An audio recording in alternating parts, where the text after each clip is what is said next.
Ladies and gentlemen, I got another wonderful video from Representative Jasmine Crockett. All right. So, Donald Trump is trying to run away from Project 2025, but he can't run away from the truth. On the GOP oversight latest taxpayer funded Trump campaign commercial, sorry, I mean hearing, I asked how many times Trump is mentioned in Project 2025. Hint, it's a lot more than one.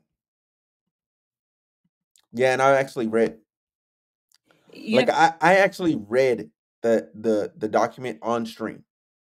I read the document. Like I went through it. It's bad.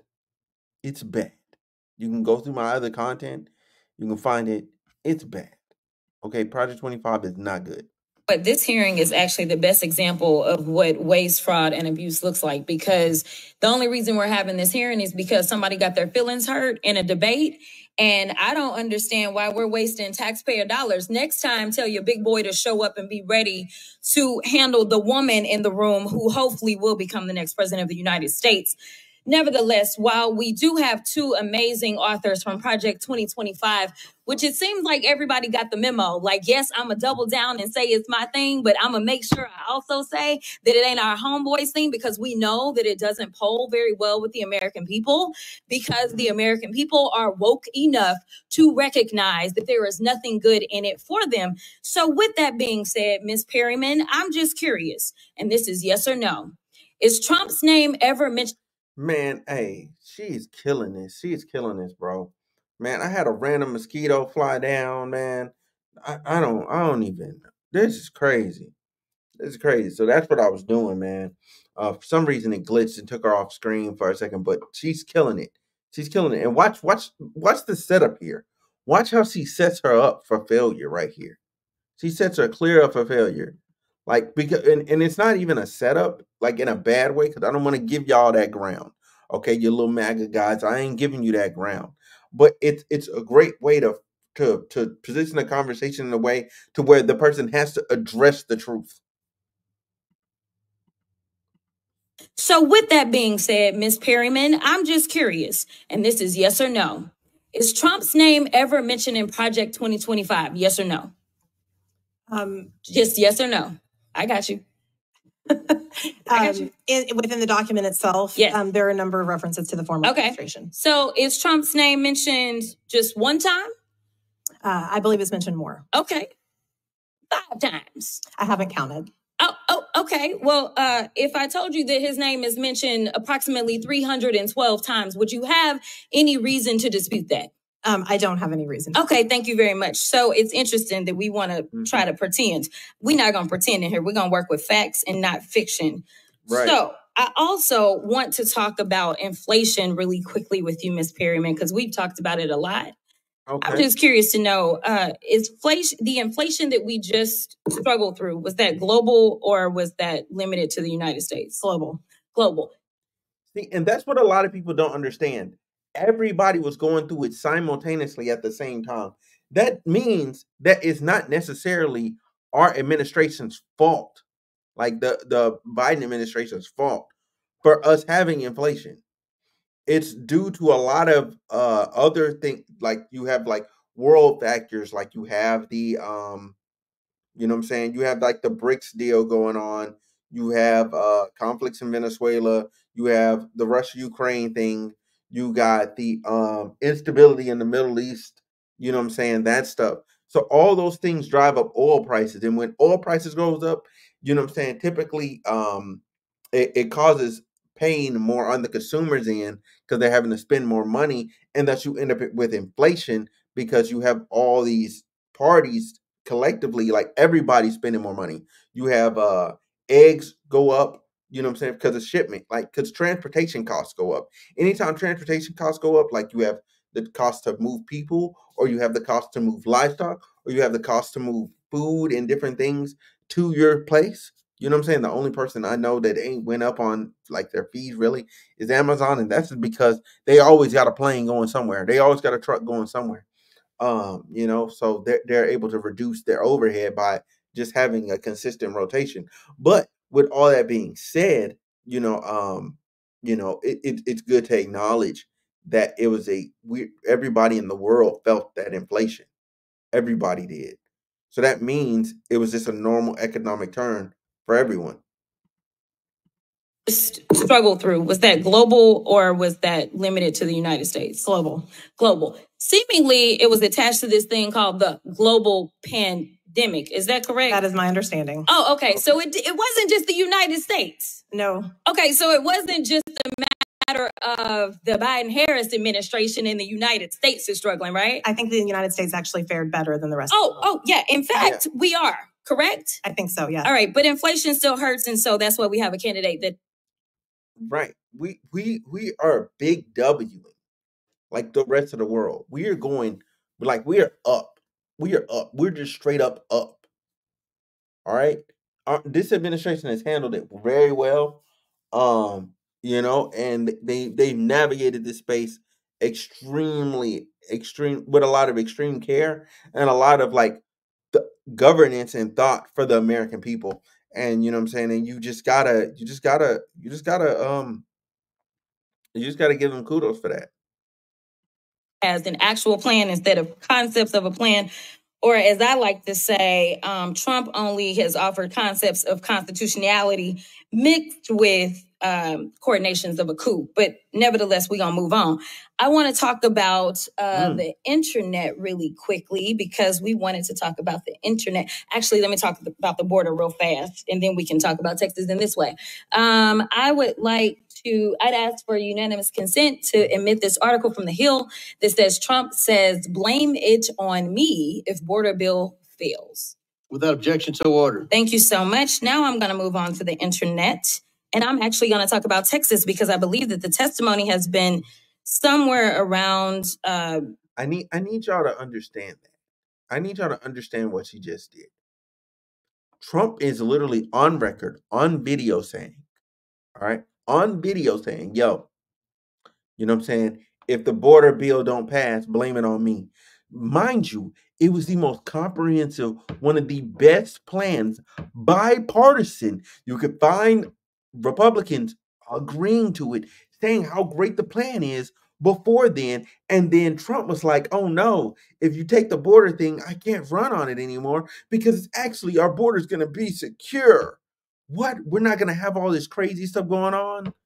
You know what I'm saying? Like the Venezuelan gang situation, which is insane. Like, come on. The fact that no money has actually been disputed as it relates to rural broadband. I'd also ask for unanimous consent to admit this article from the USDA.gov. USDA officials attend groundbreaking to expand high-speed internet access in rural Texas, dated March 7th, 2024, Italy, Texas. Without objection, so ordered. Thank you so much. With respect, so that was not the testimony. Oh, I thought you said no dollars had been spent. The largest single program. My question is, did you not say $42 billion? Okay. 0 houses have been connected. There are other federal programs, including Trump-era ones, that right now are turning dirt and connecting. Okay, so just to be clear, because I don't want the American people to be confused, because I was confused because it almost seemed as if, considering the fact the name of this hearing is the failed policies, as if nothing had been done. But to clarify for those that are watching, you aren't saying that no dollars have been spent as it relates to rural broadband dollars under the Infrastructure Act, correct? Welcome.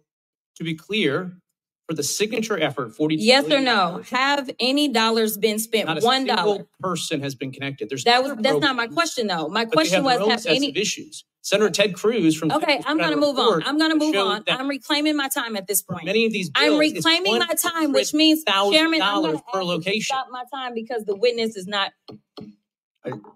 Are you asking him a question? Or are you? No, I'm not asking him a question. I reclaim my time. All right. Chair recognizes Ms. Crockett. Okay, now I was at 41, y'all, so go back up. We'll give you 9 more seconds. Okay, thank you so much.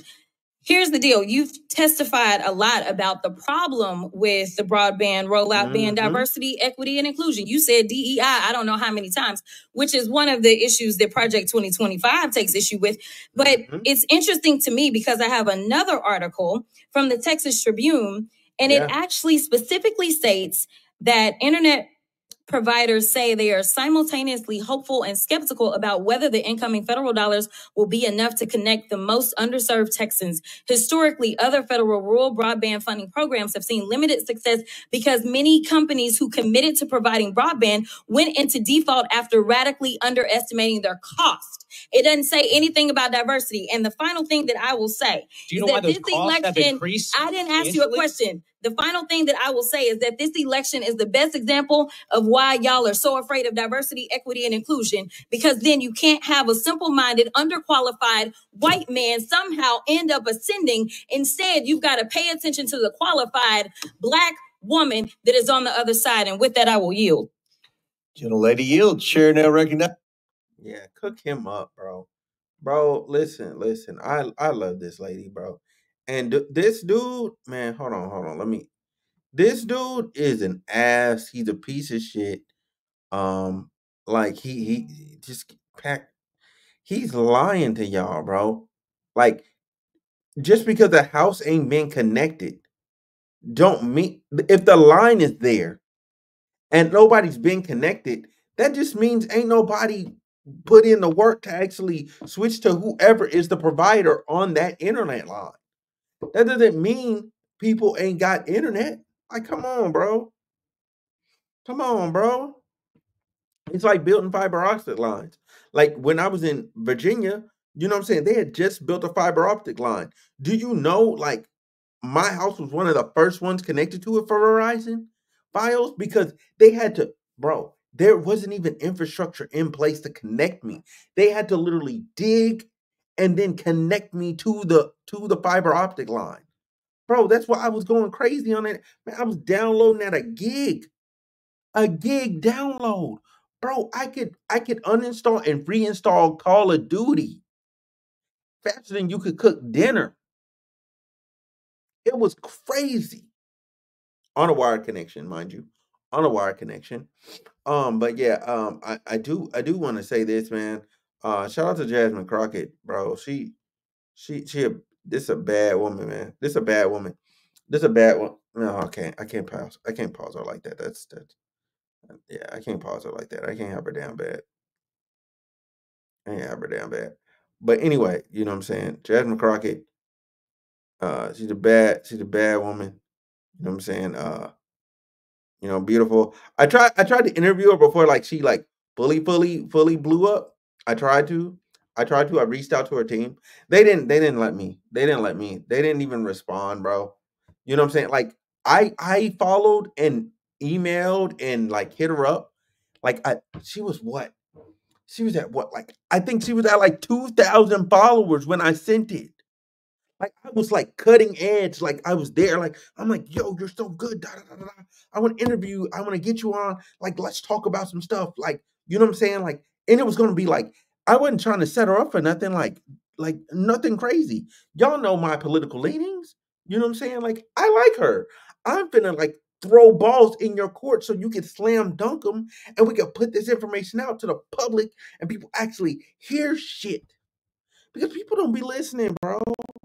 People don't be listening. Our only pushback I was gonna provide is like, you know what I'm saying, just giving the other perspective on different things, and she could just literally just destroy it every time.